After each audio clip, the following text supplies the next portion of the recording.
Baik, Bapak Ibu, mungkin Bapak Ibu sudah pernah mendengar terkait dengan pembelajaran mendalam ini dalam istilah deep learning, ya di akhir tahun 2024 ya oleh Prof. Muti, Pak Menteri disampaikan yaitu deep learning. Kemudian Bapak Ibu, istilah ini, kami menggunakan istilah, dalam bahasa Indonesia sehingga, kami gunakan istilah pembelajaran mendalam dengan tujuan untuk bisa mewujudkan pendidikan bermutu untuk semua. Bapak Ibu, saya mulai dari latar belakang hadirnya pembelajaran mendalam, yaitu adanya perubahan masa depan yang sulit diprediksi, permasalahan mutu pendidikan, dari literasi, numerasi, keterampilan berpikir tingkat tinggi, dan ketimpangan pendidikan, serta adanya bonus demografi yang akan terjadi di tahun 2035 dan visi Indonesia di tahun 2045, serta kompetensi masa depan.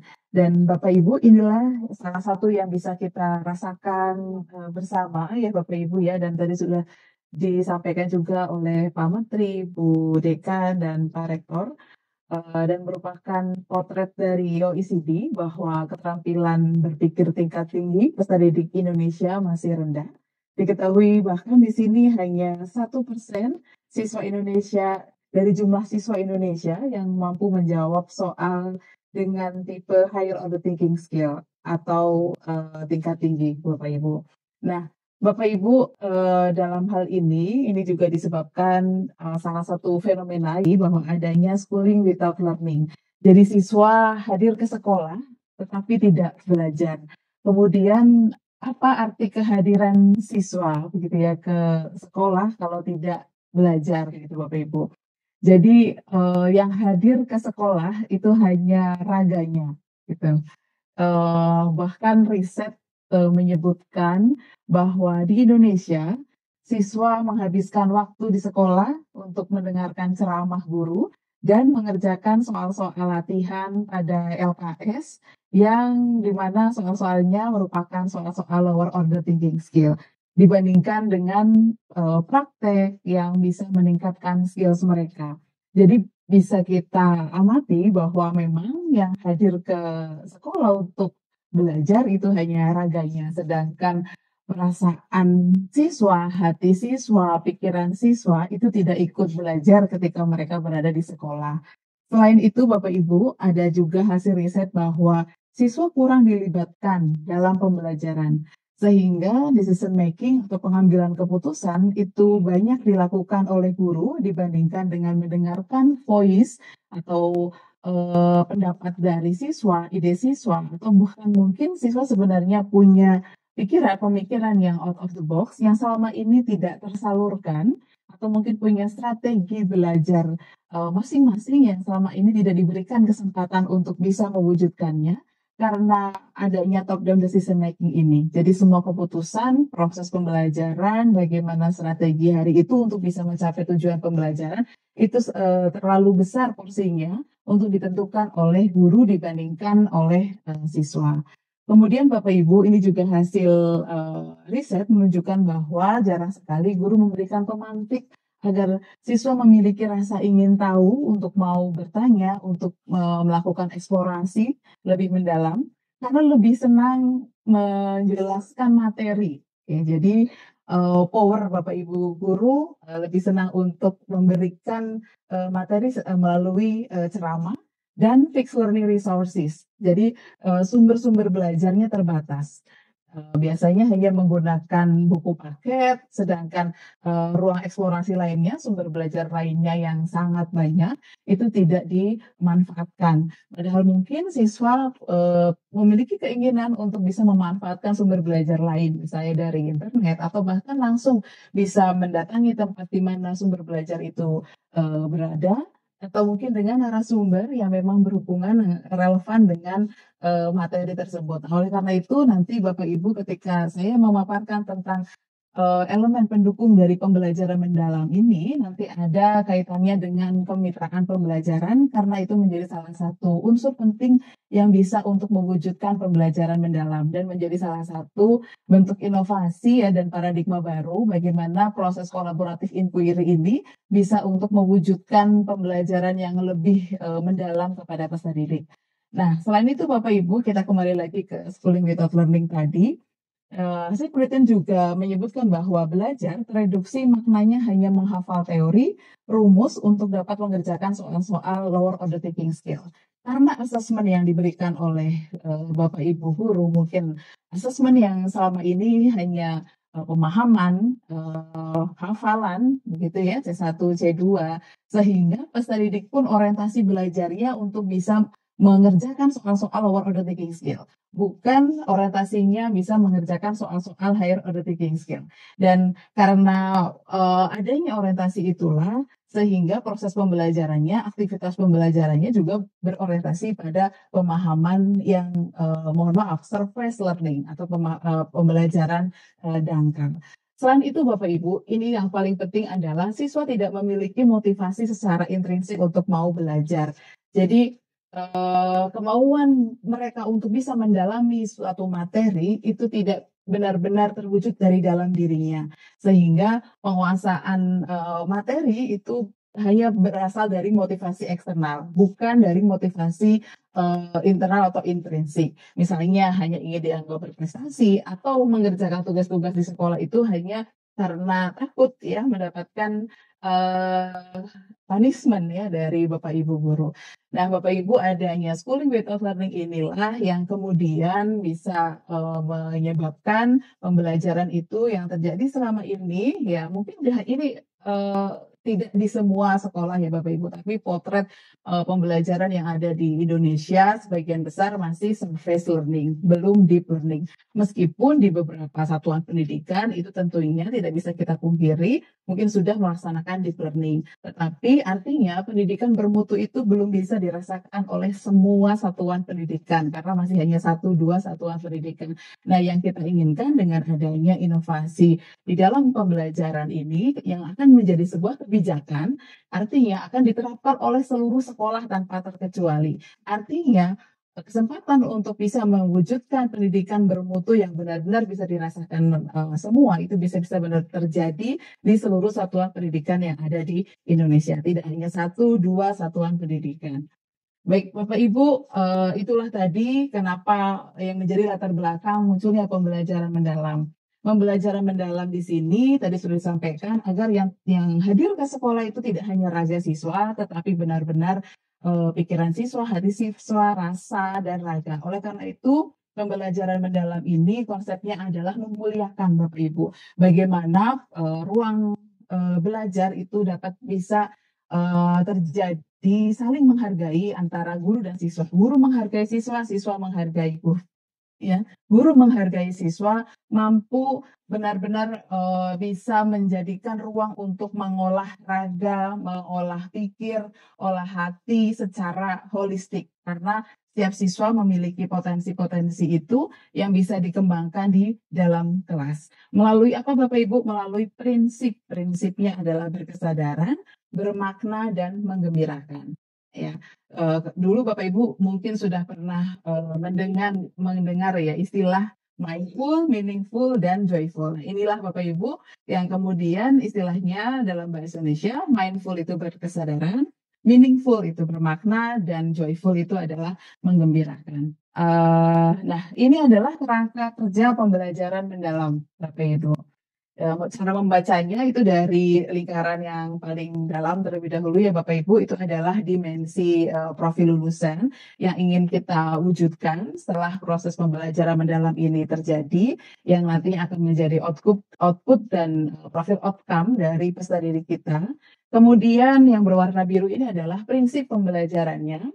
Dan ini sifatnya Bapak Ibu tidak berurutan ya, artinya Bapak Ibu bisa menerapkan boleh di awal, di inti, dan di penutup dalam proses pembelajaran, yaitu berkesadaran, bermakna, dan menggembirakan. Nah, Bapak Ibu, yang paling penting ini adalah pengalaman belajarnya. Pengalaman belajar, mohon maaf ini yang berwarna kuning ya Bapak Ibu ya, semakin ke bagian yang ketiga itu akan semakin mendalam. Pengalaman belajar peserta didik itu ada 3 untuk bisa mencapai pembelajaran mendalam. Yang pertama adalah memahami, kemudian mengaplikasi, dan merefleksi. Nah, untuk ini Bapak Ibu, sebelumnya untuk surface learning itu peserta didik belajar hanya pada tahap memahami saja. Karena memang mungkin dengan alasan Bapak Ibu bisa saja karena over materi ya, over atau keterbatasan waktu sehingga seperti mengajar berasa dikejar tayang begitu ya Bapak Ibu, sehingga akibatnya tidak ada kesempatan, waktu, ruang siswa untuk bisa mengaplikasi dan merefleksi. Nah, oleh karena itu Bapak Ibu, untuk pembelajaran mendalam ini nanti Bapak Ibu akan ada materi-materi esensial yang tidak lagi akan merasa dikejar-kejar materi, tetapi kita akan ada materi esensial yang benar-benar bisa mewujudkan 3 pengalaman belajar siswa. Jadi semua topik yang dipelajari oleh siswa harus mengikuti 3 pengalaman belajar ini untuk bisa mewujudkan 3 pengalaman belajar ini, yaitu memahami, mengaplikasi, dan merefleksi. Kalau mungkin sebelumnya kan Bapak Ibu hanya 1, 2 topik. Nah, untuk selanjutnya nanti di semua topik. Nah, bagaimana Bu dengan waktunya? Nah, waktunya nanti kita akan lebih panjang begitu ya Bapak Ibu, artinya akan ada ruang lingkup materi esensial yang digunakan memang untuk proses pembelajaran mendalam agar semua pembelajaran itu benar-benar dilaksanakan dengan cara mendalam. Nah, kemudian Bapak Ibu ada kerangka pembelajaran yang mendukung terjadinya proses pembelajaran mendalam ini, yaitu praktik pedagogis, lingkungan pembelajaran, pemanfaatan digital, dan kemitraan. Nanti akan saya jelaskan satu persatu ya Bapak Ibu. Untuk kerangka pembelajaran ini Bapak Ibu, memang mungkin beberapa hal itu akan disesuaikan secara opsional sesuai dengan resources di satuan pendidikan masing-masing, seperti pemanfaatan digital dan kemitraan. Nah, Bapak Ibu, proses pembelajaran mendalam ini akan terwujud apabila Bapak Ibu bisa mengimplementasikan kerangka kerja pembelajaran mendalam.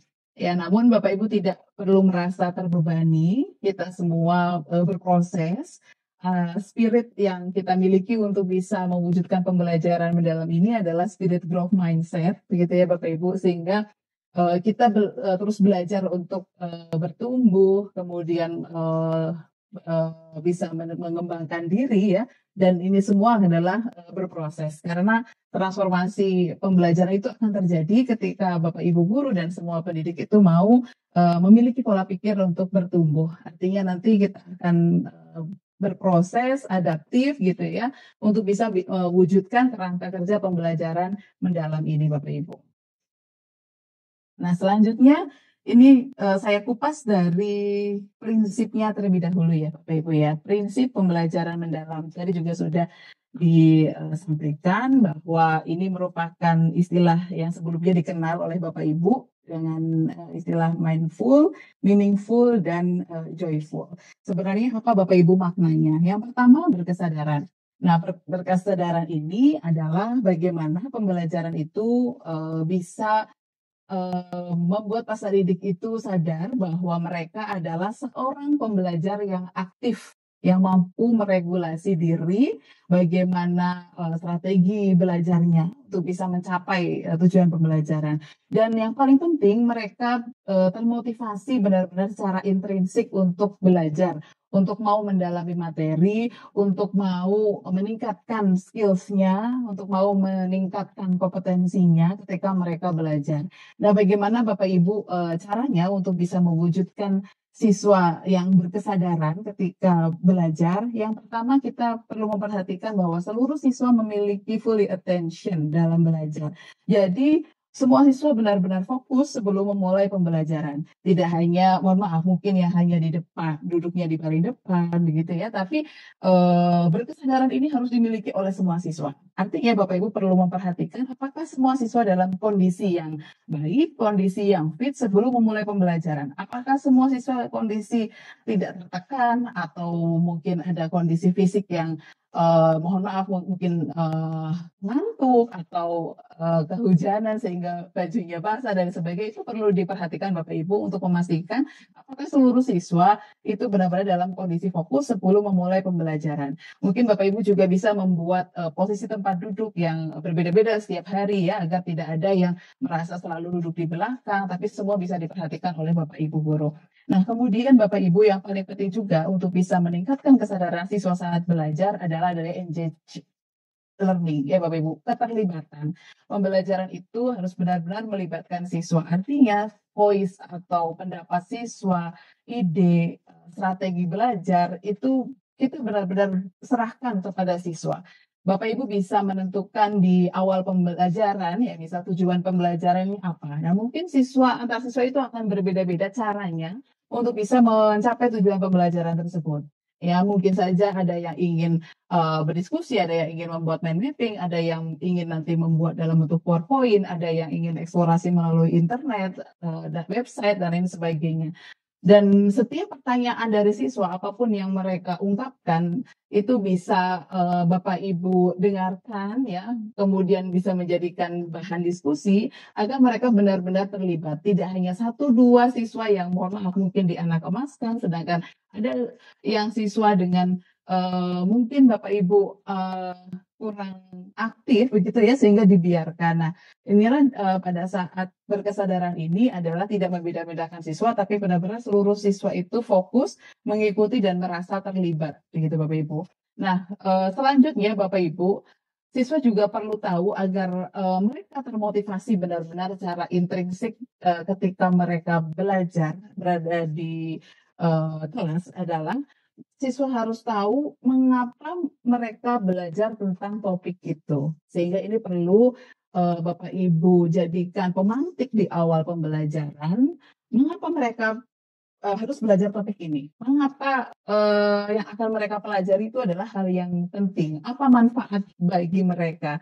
Ya, jadi agar mereka bisa menciptakan strategi secara personal ya, dan benar-benar berikan kesempatan untuk bisa menggunakan strateginya tersebut. Karena memang mereka sudah punya antusias bahwa nanti ketika saya bisa menguasai topik ini, maka saya akan bisa mengembangkan diri saya karena saya punya cita-cita apa. Misalnya seperti itu ya Bapak Ibu. Karena saya punya rasa ingin tahu yang tinggi untuk bisa mau mendalami materi ini. Nah, ini perlu disampaikan di awal akan adanya kebermanfaatan dari topik yang akan mereka lakukan atau praktek yang akan mereka lakukan atau skills yang akan mereka dapatkan. Ini bisa memunculkan adanya motivasi dari dalam diri peserta didik. Itu adalah makna dari berkesadaran Bapak Ibu ya dan karakteristiknya. Selanjutnya bermakna atau meaningful. Artinya peserta didik dalam belajar dapat benar-benar merasakan manfaat dan relevansinya dengan kehidupan sehari-hari mereka, dengan kehidupan nyata. Karena yang dipelajari di sekolah adalah materi yang memang relevan dengan kehidupannya. Jadi segala sesuatu, semua topik yang sedang dipelajari itu wajib dihubungkan dengan konteks yang ada dalam konteks nyata yang sifatnya kontekstual ya dengan kehidupan peserta didik. Ya Bapak Ibu, saya yakin yang paling mengerti ya bagaimana kontekstualisasi dari materi dengan kehidupan peserta didik karena kita tahu Indonesia ini sangat luas yang artinya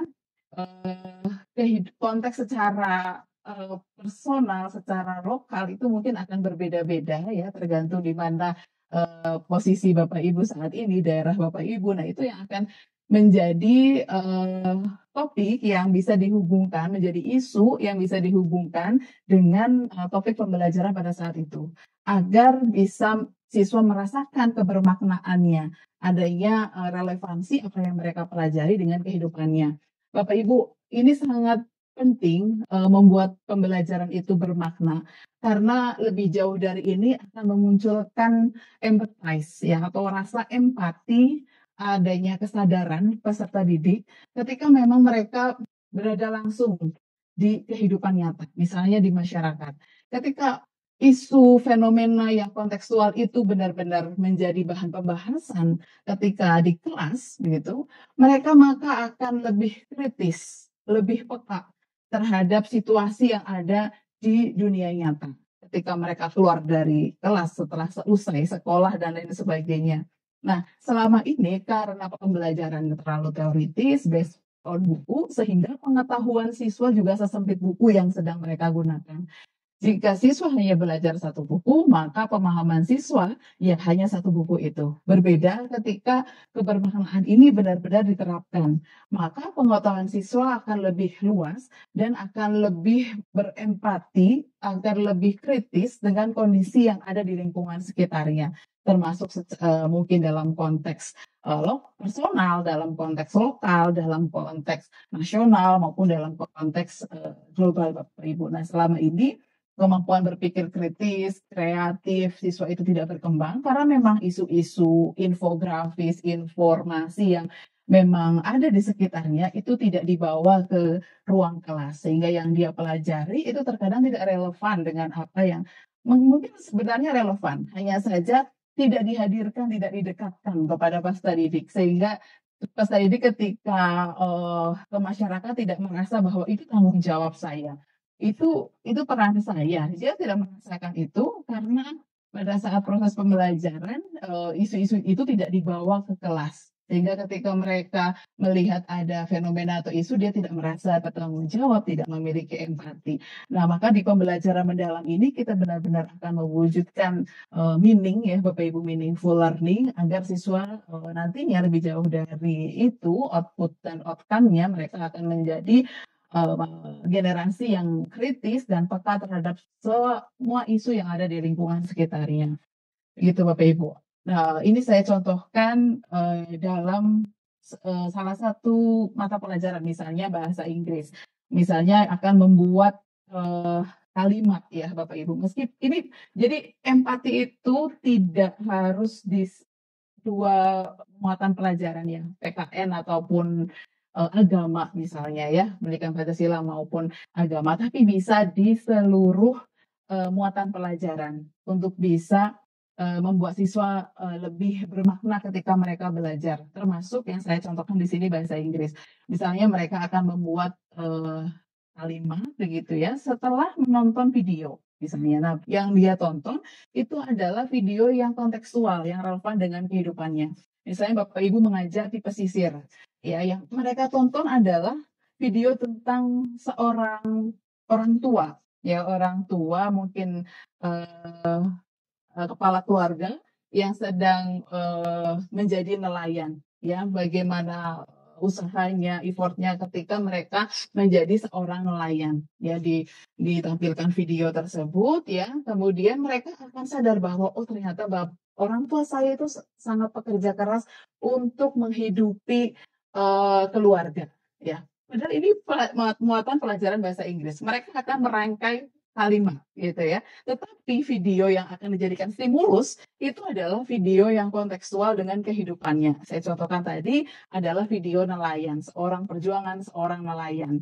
Nah, itu apabila Bapak Ibu misalnya mengajar di daerah pesisir, pun di daerah-daerah lain. Artinya semua muatan pelajaran itu benar-benar bisa dikontekstualisasikan, semua materi itu bisa dikontekstualisasikan dalam kehidupan sehari-hari. Nah, Bapak Ibu, memang di sini kenapa di dalam pembelajaran mendalam itu perlu adanya grow mindset, karena memang menjadi pendidik itu memang harus kreatif ya, mencari apa yang bisa kita kontekstualisasikan di kelas, ya, yang bisa menjadi stimulus di kelas agar pembelajaran ini bermakna. Nah, oleh karena itu, memang di sini Bapak Ibu guru nanti mencari ide.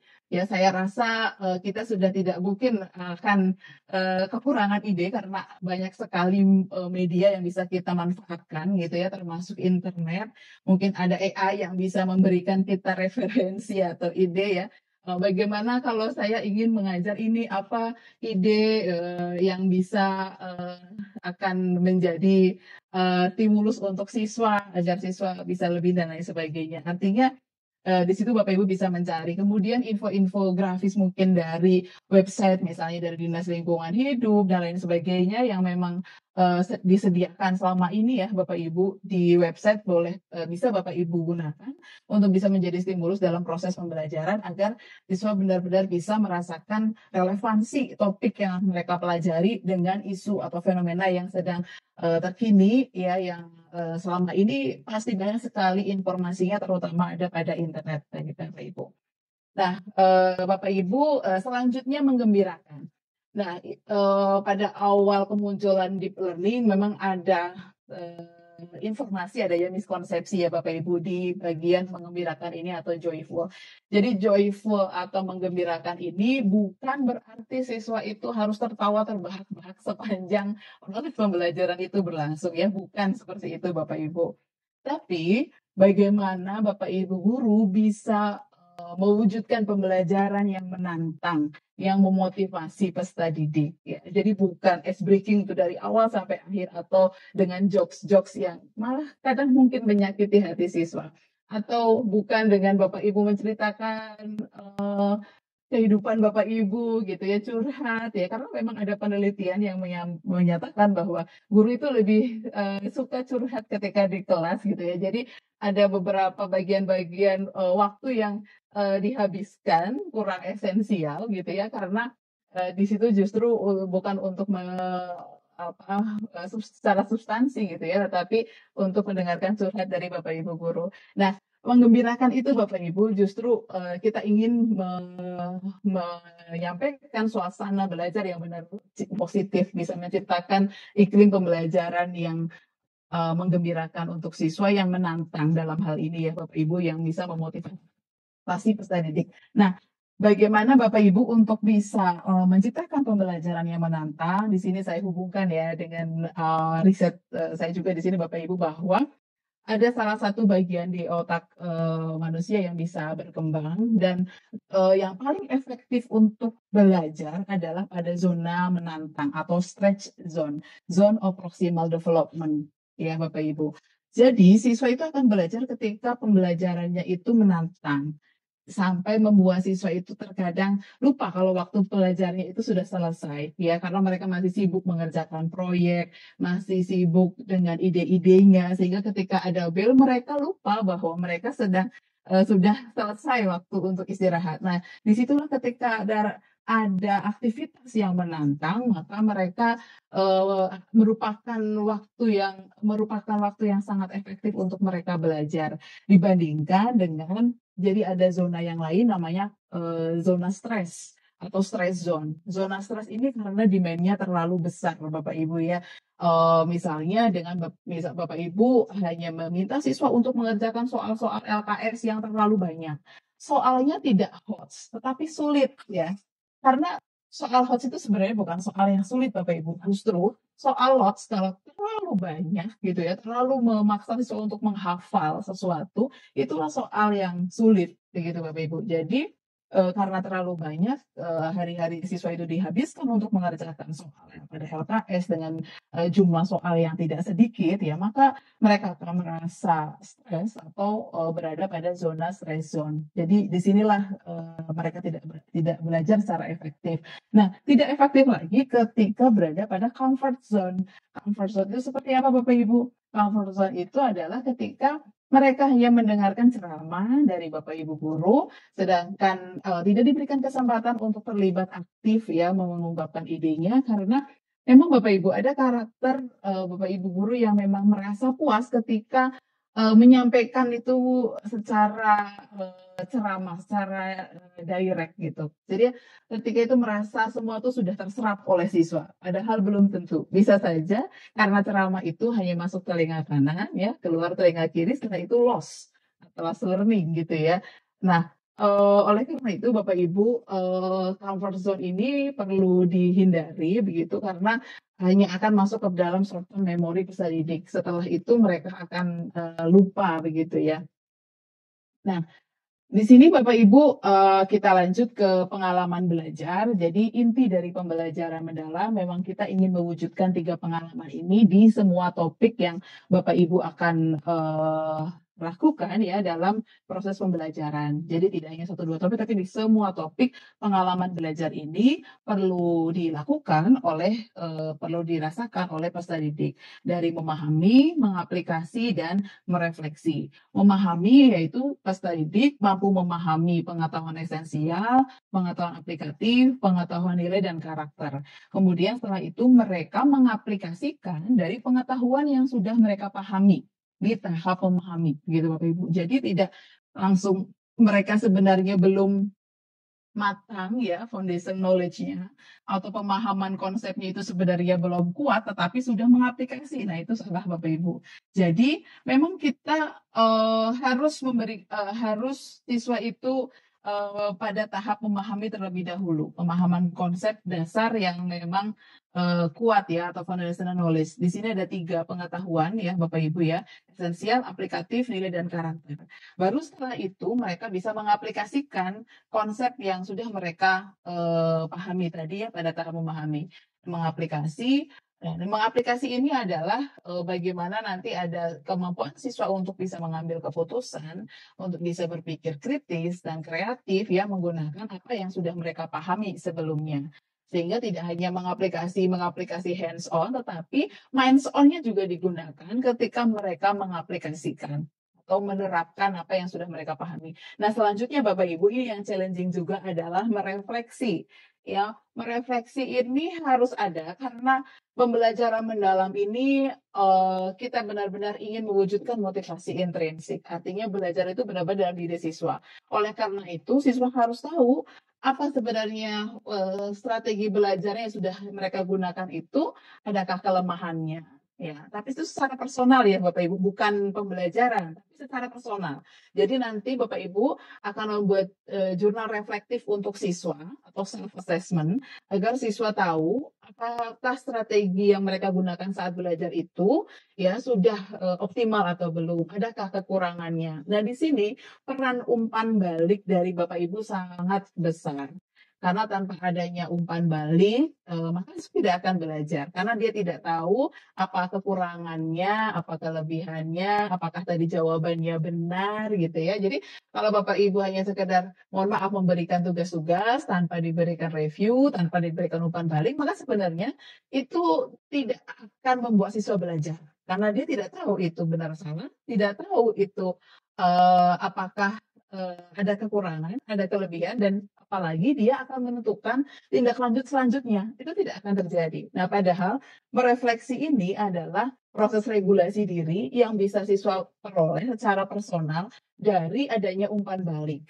Ya, dari adanya siswa juga bisa kemampuan metakognisi mereka ya untuk bisa merefleksi dirinya, maka perlu dipandu karena kan siswa tidak mungkin ya Bapak Ibu kalau sepertinya akan sulit kalau kita mau nyuruh siswa apa coba kekurangan mereka misalnya ya apa kekurangan kalian ya mungkin nanti ada pertanyaan-pertanyaan pemandu yang bisa membuat siswa bisa meregulasi dirinya, meregulasi strategi belajarnya. Nah, kemudian di dalam merefleksi ini juga ada refleksi kontekstual. Jadi ada refleksi personal, ada refleksi kontekstual.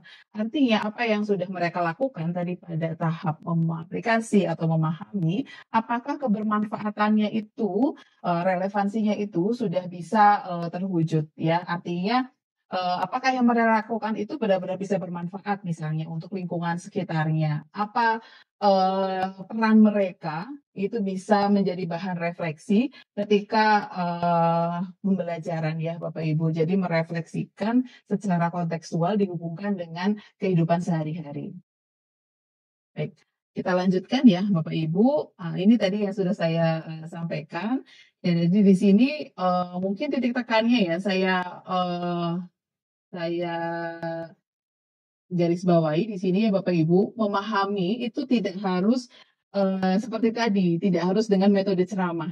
Ya, artinya untuk bisa membuat siswa paham, itu Bapak Ibu justru yang kita inginkan di sini adalah paradigma konstruktivistik. Jadi tetap siswa yang terlibat untuk mengkonstruksi pengetahuannya. Ya, bisa secara melalui inquiry learning, discovery learning, dan lain sebagainya. Artinya siswa benar-benar diberikan kesempatan dalam memahami pengetahuan itu melalui proses konstruksi pengetahuan yang mandiri begitu ya Bapak Ibu, secara mendalam. Jadi mereka bisa mengeksplor dari banyak sumber belajar, tidak hanya mendapatkan dari sumber ketika Bapak Ibu melakukan ceramah atau hanya menggunakan satu buku. Artinya di sini untuk bisa ke tahap memahami, Bapak Ibu guru bisa menggunakan beragam sumber belajar yang bisa dieksplorasi oleh peserta didik, yang kemudian nanti bisa didiskusikan bersama agar benar-benar siswa mendapatkan pemahaman yang mendalam dalam berkaitan dengan konsep. Nah, Bapak Ibu untuk bisa memfasilitasi 3 pengalaman belajar ini tentunya tidak harus satu pertemuan. Ya, tidak harus satu pertemuan, itu perlu digarisbawahi Bapak Ibu. Karena saya yakin karakteristik peserta didik itu berbeda-beda setiap satuan pendidikan.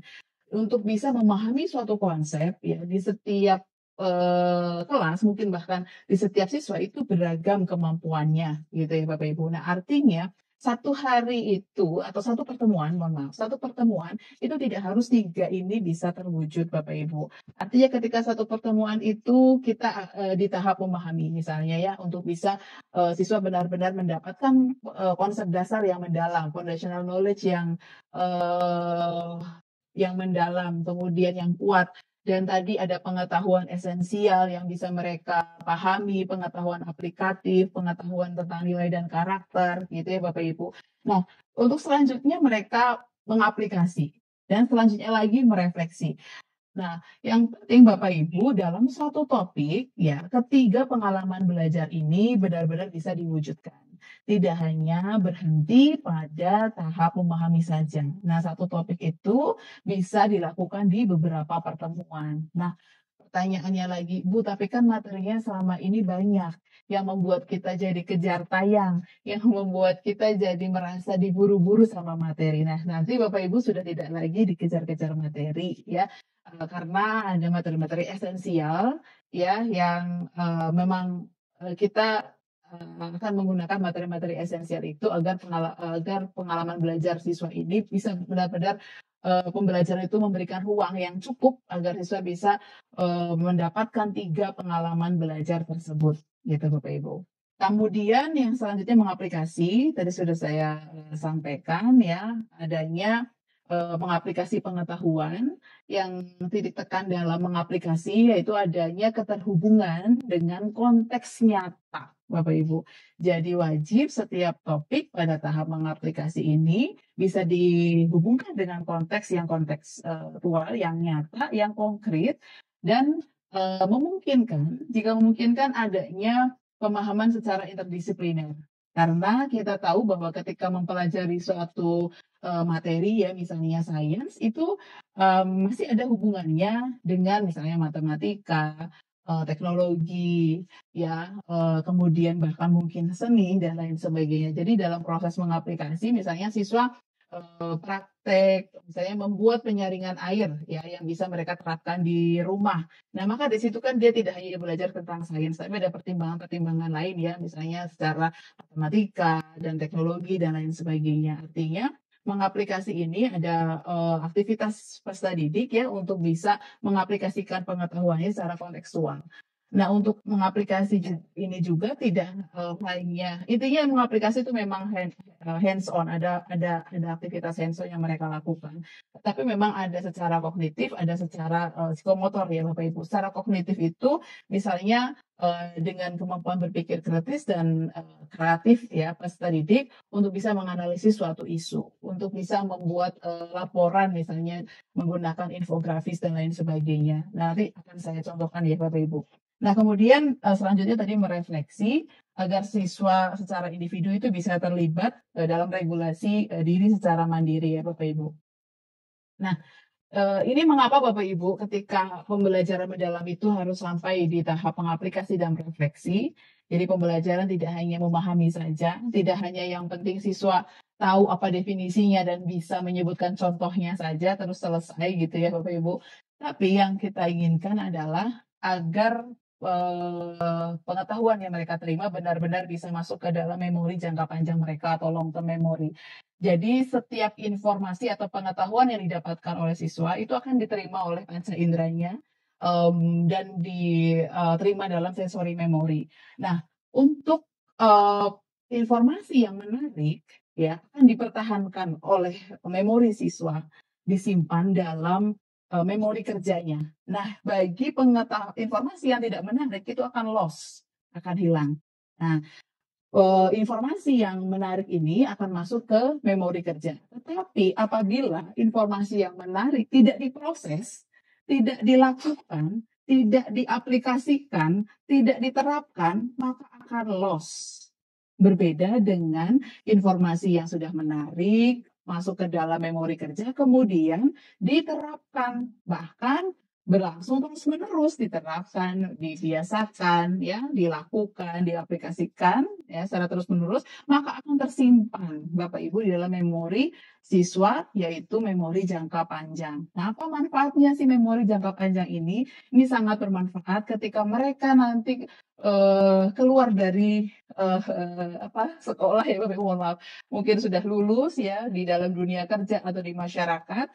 Ketika mereka menghadapi situasi yang sama, begitu ya, mereka akan mudah merecall dan merecognize pengalaman yang sudah mereka terima ketika dulu mereka belajar di sekolah.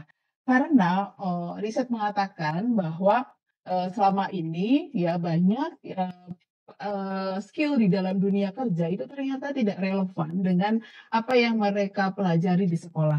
Artinya ketika mereka bekerja, mereka akan mempelajari skill baru yang jauh berbeda dengan yang di sekolah. Bahkan mereka mungkin tidak mengingat karena dulu ketika sekolah belajarnya bukan mengembangkan skill, tapi mengembangkan pemahaman tentang teori. Padahal ketika mereka bekerja, teori itu tidak ditanya. Ketika mereka bekerja, tidak ditanya kamu hafal teori apa, sudah paham konsep apa, tetapi kamu bisa apa, kamu punya skills apa, gitu ya Bapak Ibu. Jadi ketika mereka nanti memasuki dunia kerja, ada kemampuan berpikir kreatif, berpikir kritis dari hasil yang sudah mereka peroleh ketika mereka sekolah, karena pengetahuan yang mereka peroleh itu benar-benar diterapkan ketika mereka sekolah sehingga nanti bisa diimplementasikan ketika mereka bekerja. Mudah akan di-recall, mudah akan di-recognize kembali atau dihubungkan dengan yang baru ketika mereka berada di dunia kerja.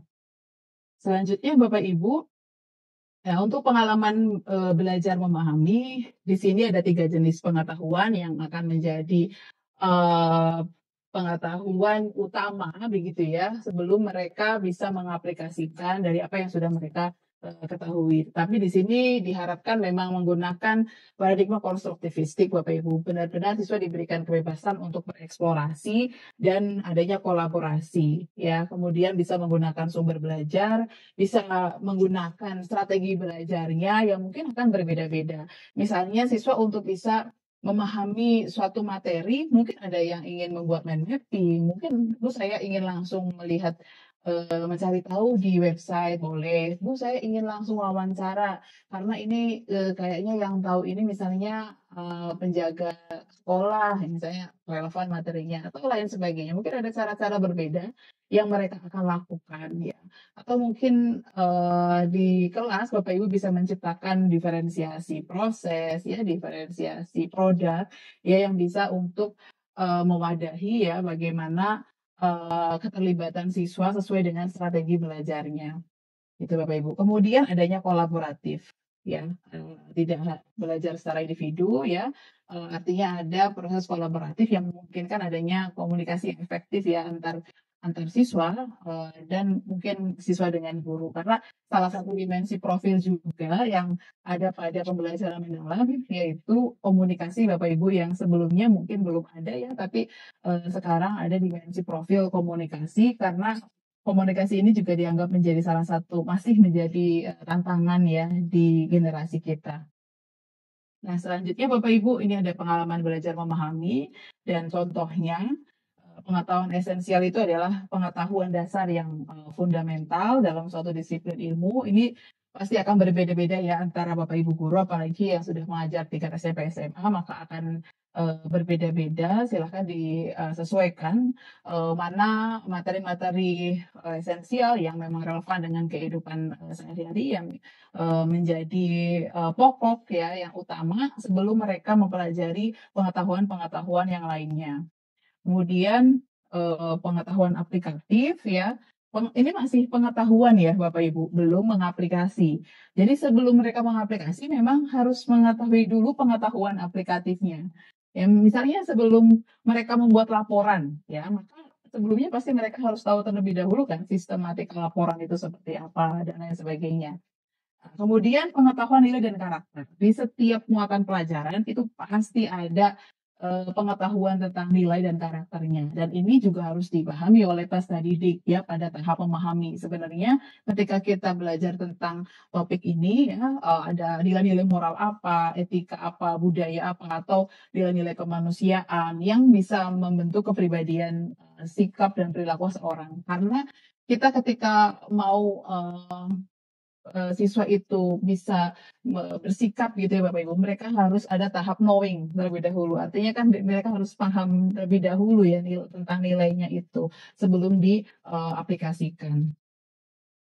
Oke, Bapak Ibu selanjutnya pengalaman belajar mengaplikasi. Ya, di sini contohnya yaitu di mana memang secara definisi Bapak Ibu yaitu memperluas dan mengembangkan pemahaman terhadap konsep dengan menghubungkan ke situasi baru. Memang titik tekan dari mengaplikasi ini adalah adanya relevansi topik yang dipelajari itu dengan isu atau fenomena-fenomena yang ada di lingkungan terdekat peserta didik ya, secara kontekstual, secara nyata.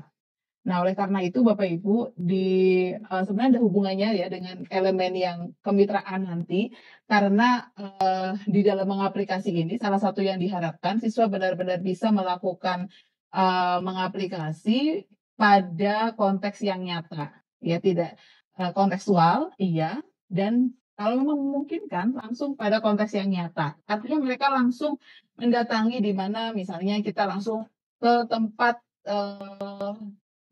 dunia industri ya, bisa langsung ke tempat dunia industrinya.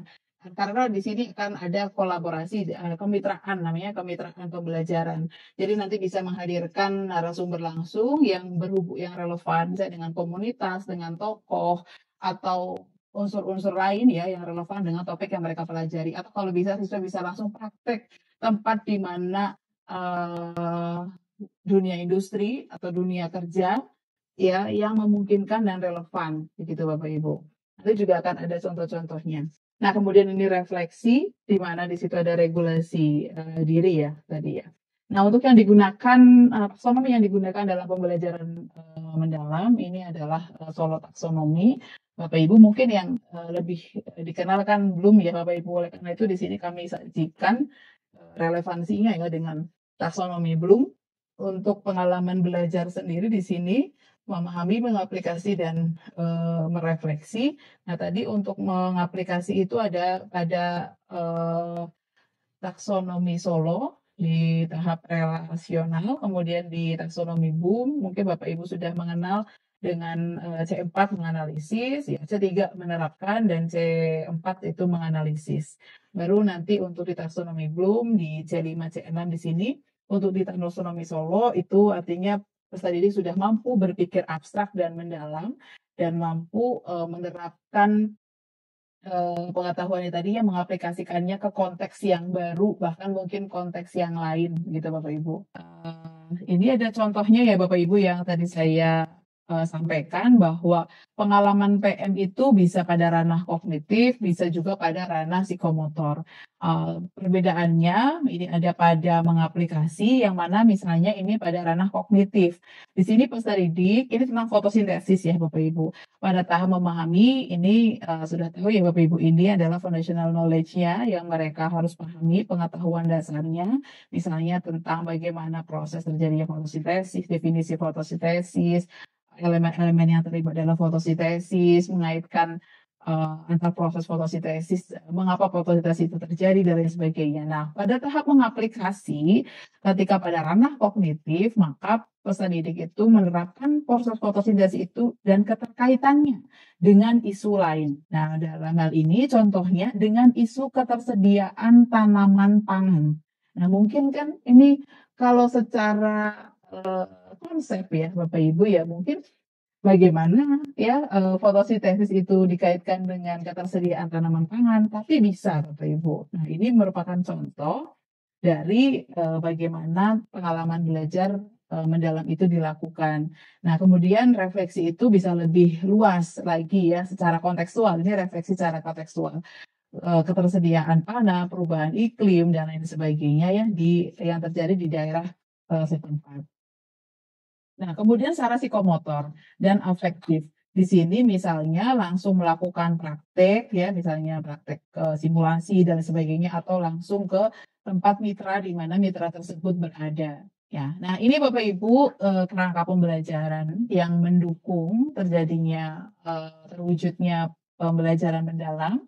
Ada praktik pedagogis dan ini nanti di rancangan pembelajaran Bapak Ibu itu dituliskan gitu ya dan tentunya diimplementasikan ketika proses pembelajaran. Jadi nanti yang salah satu bagian yang Bapak Ibu perlu tuliskan adalah 4 kerangka pembelajaran ini. Yang pertama praktik pedagogis, yang kedua kemitraan, yang ketiga lingkungan pembelajaran, dan yang keempat adalah pemanfaatan digital.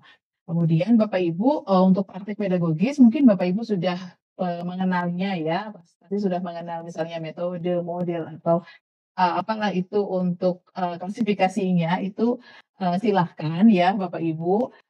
Artinya Bapak Ibu boleh menggunakan metode model apapun ya. Yang terpenting adalah 3 pengalaman belajar siswa bisa terwujud dengan model metode yang Bapak Ibu gunakan. Ya, artinya praktik pedagogis mau model apapun boleh. Inquiry, discovery, project based learning, problem solving ya. Mau Bapak Ibu itu menyebutnya model, mau menyebutnya metode silahkan ya. Asalkan yang terpenting adalah 3 pengalaman belajar siswa itu benar-benar bisa terwujud ketika proses pembelajaran berlangsung ya dalam satu topik ya dalam satu topik perlu digarisbawahi ya bukan satu pertemuan tapi dalam satu topik. Jadi Bapak Ibu mau menggunakan model metode apapun silahkan monggo ya Bapak Ibu. Kemudian di sini Bapak Ibu ada fokusnya ya fokus pada pengalaman peserta didik yang autentik ya, yang nyata. Sehingga Bapak Ibu pasti bisa mengidentifikasi ya, apakah model yang saya gunakan ini bisa untuk mewadahi 3 pengalaman belajar tersebut. Nah, kemarin saya juga sudah mencoba ya mengidentifikasi masing-masing model.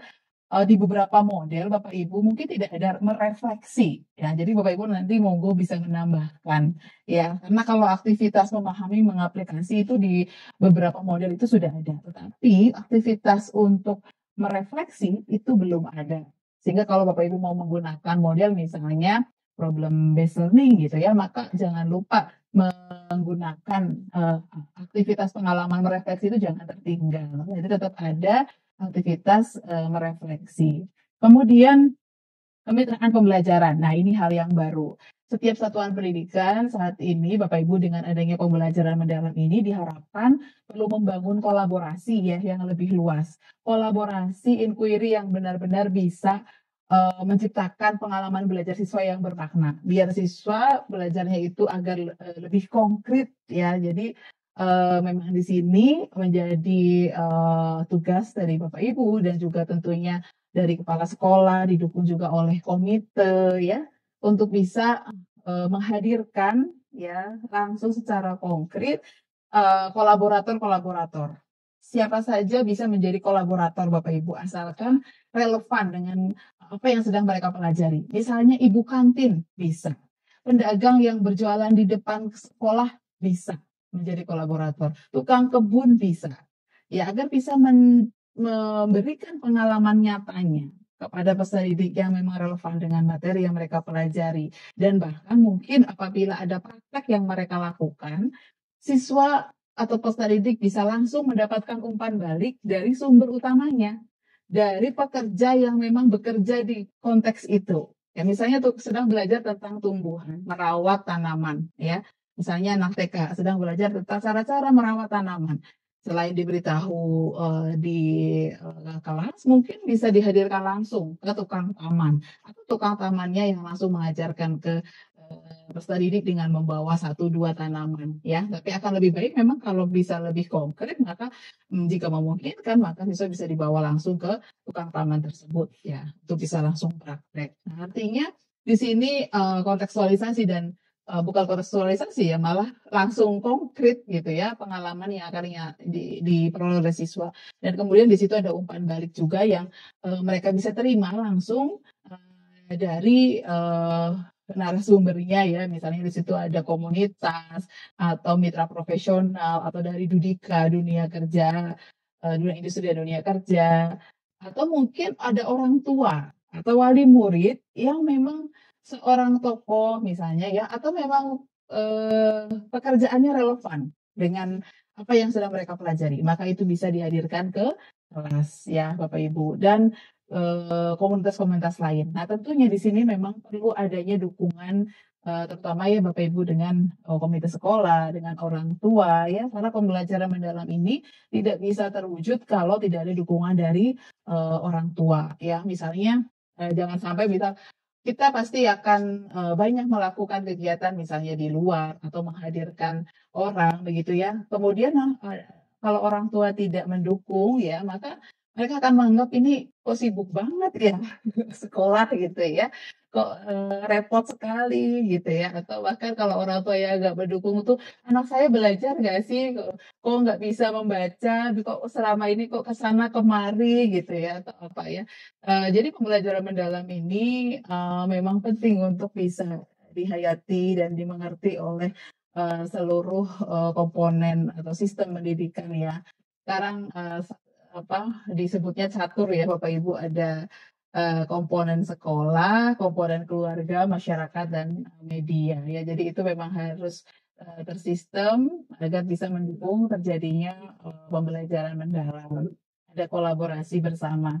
Kemudian, lingkungan pembelajaran. Nah, lingkungan pembelajaran ini, karena kita sudah memasuki dunia digital, maka, lingkungan pembelajaran itu bisa memanfaatkan ruang virtual, tidak hanya ruang fisik. Jadi ada ruang virtual, ada ruang fisik, dan yang terpenting adalah budaya belajar. Budaya belajar yang melibatkan, siswa, yang bisa mendukung siswa untuk saling berkolaborasi, eksplorasi, berbagi ide, itu akan diutamakan dalam pembelajaran mendalam dan memang di situ di dalam perencanaannya juga Bapak Ibu nanti akan tuliskan agar Bapak Ibu bisa, menginternalisasikan budaya belajar apa pada saat, topik itu, begitu ya Bapak Ibu. Kemudian pemanfaatan digital. Nah, ini menjadi salah satu yang opsional, eee, disesuaikan dengan resources yang ada di tempat Bapak Ibu, tetapi, ini juga akan menjadi,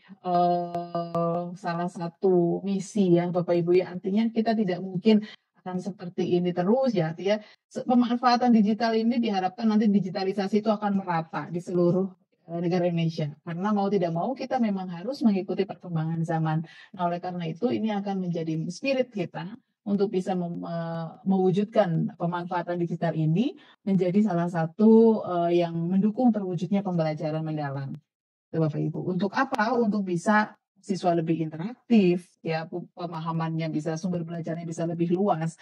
Karena tidak mungkin siswa itu kalau hanya belajar satu buku, seperti tadi yang saya sampaikan. Kalau siswa hanya belajar satu buku ya pemahaman mereka seluas buku itu. Tapi berbeda ketika nanti ada pemanfaatan digital sebagai sumber belajar, maka pemahaman mereka akan lebih dalam dan akan lebih luas ketika mereka bisa mengeksplorasi. Dan berpikir kritis itu Bapak Ibu juga bisa terwujud hanya ketika banyak informasi yang bisa mereka serap. Karena convergent thinking ya, convergent thinking. Nah, ini saya sekaligus membahas kajian saya ya. Kalau berpikir kritis itu karena mereka sudah mengetahui banyak sumber ya, banyak informasi yang kemudian bisa mereka, kategorikan, mereka pilah ya, mana yang relevan, mana yang, sesuai, mana yang valid, tidak valid gitu ya, yang kemudian itu menjadi bahan mereka untuk bisa mengambil keputusan yang tepat. Maka tidak bisa kalau sumber informasi yang mereka terima hanya dari satu sumber, gitu ya, misalnya dari buku saja. Nah, mereka akan atau tidak ada isu yang mereka bisa analisis gitu ya, karena untuk bisa berpikir kritis maka dia harus bisa menganalisis, harus bisa memilih, harus bisa mengevaluasi dan lain sebagainya.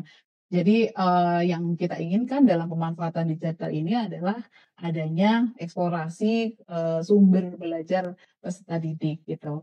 Kemudian Bapak Ibu, pemanfaatan digital ini juga nantinya bisa Bapak Ibu lakukan sebagai bahan perencanaan. Misalnya Bapak Ibu memanfaatkan platform apa untuk bisa merencanakan pembelajaran. Saya yakin Bapak Ibu di sini sudah gemar sekali mengikuti pelatihan-pelatihan misalnya Canva dan lain sebagainya ya. Nanti silahkan Bapak Ibu ikuti pelatihan-pelatihan yang banyak ya, yang bisa mengupgrade kemampuan Bapak Ibu agar benar-benar growth mindset itu bisa benar-benar terasakan spiritnya ya untuk bisa mewujudkan pembelajaran mendalam ini. Karena pelatihan-pelatihan itu sangat penting ya Bapak Ibu sebagai katalisator untuk Bapak Ibu ya, terutama dalam pemanfaatan digital. Kemudian assessment juga bisa menggunakan pemanfaatan digital. Bapak Ibu yang selanjutnya transformasi peran guru. Nah, di sini ada 3 peran utama guru Bapak Ibu, yaitu sebagai aktivator, kolaborator, dan pengembang budaya belajar. Aktivator, ya mungkin ini lebih tinggi statusnya dari fasilitator. Mungkin sebelumnya Bapak Ibu mengenal fasilitator ya. Bapak Ibu boleh membaca, saya ini membaca dari bukunya Fulan, dan risetnya yang dilakukan juga oleh Fulan, bahwa aktivator ini berada satu tingkat lebih tinggi daripada fasilitator dan manfaatnya lebih besar daripada guru ketika menjadi fasilitator.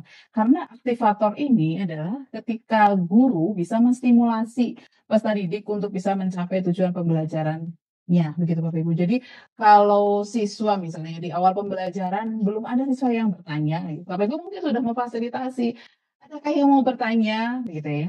Ternyata tidak ada. Nah, kalau fasilitator itu kan hanya memfasilitasi seperti itu. Tetapi kalau aktivator, Bapak Ibu cari pemantik isu-isu yang menarik sampai membuat siswa itu mau bertanya. Nah, itu aktivator. Bedanya aktivator dan fasilitator. Kalau fasilitator hanya menyediakan, tapi kalau aktivator, ketika tidak ada yang aktif, tidak ada yang mungkin belum punya ide untuk menyatakan apa gitu ya siswanya, maka Bapak Ibu di sini tugasnya adalah mengaktifasi, gitu ya, cari pemantik, cari ide, cari isu, gitu Bapak Ibu. Kemudian kolaborator, seperti tadi disampaikan bahwa saat ini Bapak Ibu akan bekerja sama dengan dan berkolaborasi ya dengan beberapa institusi mungkin ya, atau tidak harus institusi Bapak Ibu, bahkan tadi saya sebutkan ya, ibu kantin pun bisa jadi kolaborator Bapak Ibu ya, ketika proses pembelajaran berlangsung ya, bisa menciptakan pembelajaran yang konkret dan bermakna untuk siswa. Jadi bisa dengan rekan sejawat Bapak Ibu, guru, mungkin lintas bidang gitu ya, kemudian dengan keluarga atau orang tua. Kalau memang orang tua yang memang profesinya mungkin relevan gitu ya, kemudian dengan masyarakat, dengan mitra profesi, dan mitra-mitra lainnya untuk bisa berbagi pengalaman yang nyata. Kemudian Bapak Ibu pengembang budaya belajar. Ya, di sini guru memberikan kepercayaan dan peluang untuk mengambil resiko ya kepada peserta didik untuk bisa mengembangkan kreativitas, berinovasi, mengungkapkan pemikiran-pemikiran yang mungkin out of the box dari sebelumnya begitu ya. Bisa menciptakan pembelajaran yang bisa melibatkan siswa ya sesuai dengan kebutuhannya, sesuai dengan potensinya, begitu ya Bapak Ibu. Elemen ekosistem tadi yang disampaikan bahwa pembelajaran mendalam ini tidak bisa terwujud jika spiritnya hanya dimiliki oleh Bapak Ibu pendidik atau Bapak Ibu guru saja. Perlu dukungan ekosistem yang memang solid ya dari kepala sekolah, komite, kemudian orang tua, keluarga, masyarakat harus turut mendukung pembelajaran mendalam ini agar tidak terhambat begitu ya, karena memang challenging-nya terkadang dukungan orang tua yang rendah itu membuat sulit gerak suatu jadi, Bapak Ibu sulit bergerak terkadang, Bapak Ibu guru sulit bergerak ketika, mendapatkan, adanya retensi negatif gitu ya dari orang tua. Maka ini yang nanti akan menjadi PR besar ya Bapak Ibu agar orang tua dan masyarakat bisa mengerti bahwa pembelajaran yang sedang dilaksanakan di sekolah adalah memang benar-benar pembelajaran yang mendalam, perlu ada dukungan dari mereka. Kemudian dari mitra profesi, Dudika, dan ada pemanfaatan digital dan sebagainya. Nah, kemudian Bapak Ibu yang terpenting juga ini assessment. Kenapa? Karena kalau pembelajarannya sudah mendalam, tetapi assessment-nya Bapak Ibu masih menggunakan assessment lower order thinking skill, masih menggunakan soal-soal sebutkan, eee, hafalkan ya, atau apa definisi gitu ya, maka tidak ada artinya tadi pembelajaran mendalamnya ya, karena pembelajaran mendalam, maka harus menggunakan, asesmen yang relevan dengan pembelajaran mendalam. Nah, dalam hal ini Bapak Ibu yang bisa Bapak Ibu, gunakan prinsipnya adalah assessment as learning, assessment for learning, dan assessment of learning. Nah, assessment as learning ini tujuannya adalah, asesmen untuk refleksi, karena tadi di akhir pembelajaran misalnya siswa harus bisa meregulasi dirinya. Mohon maaf, bukan di akhir, di dalam proses ya, di dalam proses pembelajaran siswa harus bisa terus meregulasi, dirinya, merefleksi, bisa melakukan self assessment, bisa menggunakan jurnal reflektif, dan di awal pembelajaran Bapak Ibu juga disarankan untuk mengidentifikasi bagaimana kemampuan awal peserta didik, karakteristik awal peserta didik gitu ya, bahkan karakteristik materinya seperti apa, agar punya ide yang bisa membangun pengalaman belajar siswa itu gitu Bapak Ibu. Nah, kemudian assessment for learning, Bapak Ibu juga bisa menggunakan, CHAT ya. CHAT itu bukan bukan, kucing, bukan cat, classroom assessment technique. Ya, Bapak Ibu nanti bisa pelajari ya, classroom assessment technique ini sangat bagus untuk bisa memberikan umpan balik peserta didik dalam setiap proses belajarnya. Ya, Bapak Ibu. Jadi setiap kita bisa memantau peserta didik sebenarnya sudah sampai mana pemahamannya misalnya ya, pada tahap memahami itu bisa menggunakan classroom assessment teknik ya, Bapak Ibu. Dicontohkan di sana ada one minute paper, kemudian mind mapping. Jadi siswa diminta untuk membuat mind mapping dari apa yang sudah mereka pahami begitu ya, atau dengan checklist dan lain sebagainya. Ini hanya contoh ya Bapak Ibu ya, tapi Bapak Ibu juga bisa menggunakan asesmen yang lainnya yang, bisa memberikan umpan balik secara, formatif ya kepada peserta didik. Kemudian, misalnya di sini Bapak Ibu juga bisa memanfaatkan dan mengutamakan ya adanya, proyek, kemudian kinerja atau performance ya Bapak Ibu. Pada assessment of learning ini mengukur capaian pembelajaran pada akhir ya, atau Bapak Ibu bisa kenal itu sumatif. Kalau yang for tadi Bapak Ibu biasa mengenal formatif. Kalau yang off itu sumatif yang biasa mungkin Bapak Ibu kenal. Nah, untuk off learning, assessment itu dilakukan pada akhir pembelajaran. Biasa bisa menggunakan laporan, penilaian hasil proyek, portofolio, dan lain sebagainya. Tes lisan, tes tertulis, dan lain sebagainya. Oke, lanjut di perencanaan pembelajaran. Ini ada prosesnya ya, Bapak Ibu. Ini ada template nanti rencana pembelajaran yang akan Bapak Ibu gunakan ya. Dari mulai di sini poinnya ada empat, mohon maaf, ada empat. Dari identifikasi, kemudian desain, pengalaman belajar, dan terakhir asesmen pembelajaran. Jadi rencana pembelajaran Bapak Ibu nanti entah itu modul, entah itu nanti bentuknya dalam bentuk RPP ya. Nanti Bapak Ibu untuk komponennya minimal mengandung komponen-komponen ini ya, mengidentifikasi pembelajaran, mendesain pembelajaran, pengalaman belajar, dan asesmen pembelajaran. Kemudian di sini Bapak Ibu ya nanti bisa dicermati karena di sini Bapak Ibu mengidentifikasi peserta didik dan materi pelajarannya terlebih dahulu. Kemudian tadi ini dimensi profil lulusannya. Nanti Bapak Ibu bisa tentukan sesuai dengan karakteristik pembelajarannya. Tadi budaya belajar apa yang ingin Bapak Ibu tekankan. Ini bisa menjadi pemilihan dari dimensi profil tersebut. Kemudian desain pembelajaran, ya.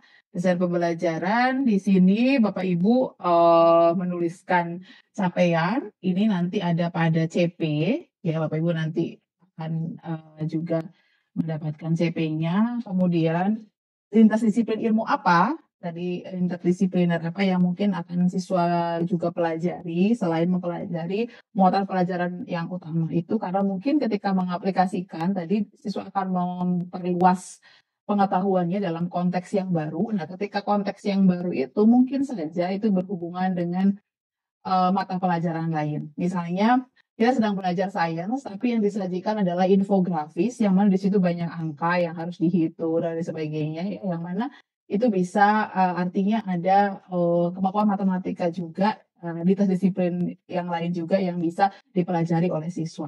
Kemudian tujuan pembelajaran ini yang relevan, ya menggunakan kata kerja operasional dan Bapak Ibu yang bisa memfasilitasi untuk bisa mewujudkan pengalaman belajar siswa.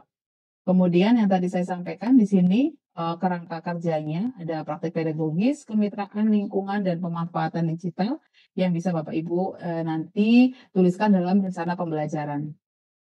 Kemudian pengalaman belajar, awal, inti, penutup. Nah, untuk model apapun ya Bapak Ibu monggo Bapak Ibu bisa terapkan sintaksnya. Yang penting di dalamnya mengandung pengalaman belajar ini Bapak Ibu, memahami, mengaplikasi dan merefleksi. Nah, terakhir penutup.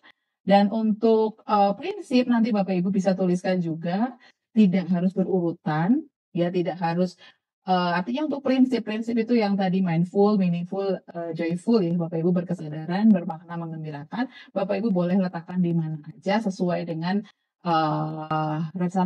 karakteristik rencana pembelajaran yang Bapak Ibu buat gitu ya. Nah, makanya di sini kami tuliskan dan atau ya Bapak Ibu misalnya di awal di tahap ini Bapak Ibu memanfaatkan prinsip berkesadaran dan bermakna. Nanti dan lain sebagainya. Kemudian nanti Bapak Ibu ada assessment yang bisa Bapak Ibu tulis. Assessment learning-nya menggunakan apa, for learning-nya nanti dalam bentuk apa, off learning-nya nanti dalam bentuk apa, itu dituliskan di dalam perencanaan pembelajaran.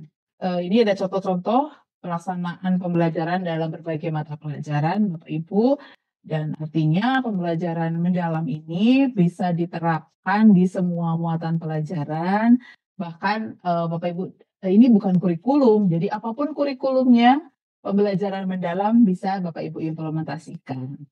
Ya, ini Bapak Ibu, ini contoh implementasi pembelajaran mendalam pada PAUD ya, jadi tidak hanya belajar, apalagi hanya, mohon maaf misalnya siswa hari itu belajar membaca, menulis gitu ya. Padahal untuk pembelajaran mendalam ini kita akan merubah paradigma itu Bapak Ibu, lebih banyak PAUD itu asupannya adalah motorik kasar dan motorik halus, sehingga pengalaman belajar yang bermakna, yang eksploratif, yang berbasis interaksi aktif, yang banyak mengakomodasi ide, imajinasi alami anak, itu benar-benar ingin kita wujudkan ya melalui 3 pengalaman belajar tadi. Jadi meskipun ini anak usia dini begitu ya, tetap 3 pengalaman belajar tadi itu perlu dilewati oleh peserta didik. Kemudian ini untuk SD, MI, saya rasa SD ini sangat bisa Bapak Ibu ya untuk menerapkan dan mengimplementasikannya, disesuaikan dengan karakteristik masing-masing peserta didik, dan karena memang apalagi kalau SD, MI mereka berada pada tahap operasional konkret ya, sehingga memang mereka bisa belajar secara bermakna ketika mereka langsung belajar pada objeknya. Maka Bapak Ibu silahkan untuk menciptakan benar-benar pembelajaran yang lebih konkret, menghadirkan objek nyata pada peserta didik, khususnya ya untuk siswa sekolah dasar. Kemudian ini pada implementasi pada SMP, SMA. Demikian Bapak Ibu. Nah, karena saya sudah di sama panitia, ini juga bisa untuk pendidikan khusus ya Bapak Ibu ya, pendidikan khusus bisa diterapkan pembelajaran mendalam disesuaikan dengan konteks, kondisi, dan kekhususan peserta didik yang ada di sekolah. Bisa saya sampaikan, terima kasih banyak untuk panitia yang sudah menyelenggarakan kegiatan. Terima kasih juga atas antusiasme yang luar biasa dari Bapak Ibu semua dari berbagai Rekan-rekan ya, dan profesi luar biasa sekali antusiasmenya menyambut pembelajaran mendalam ini. Insya Allah tadi seperti disampaikan oleh Pak Menteri ya, untuk sosialisasi ke satuan pendidikan, insya Allah akan kita laksanakan di bulan Juni, Bapak Ibu ya. Nanti silahkan Bapak Ibu tunggu. Untuk spiritnya, mulai kita kembangkan dari sekarang, Bapak Ibu, untuk menjadi pendidik yang memiliki pola pikir bertumbuh, karena transformasi pendidikan itu akan terjadi ketika kita semua punya grow mindset atau pola pikir bertumbuh dan mau untuk beradaptasi. Terima kasih Bapak Ibu.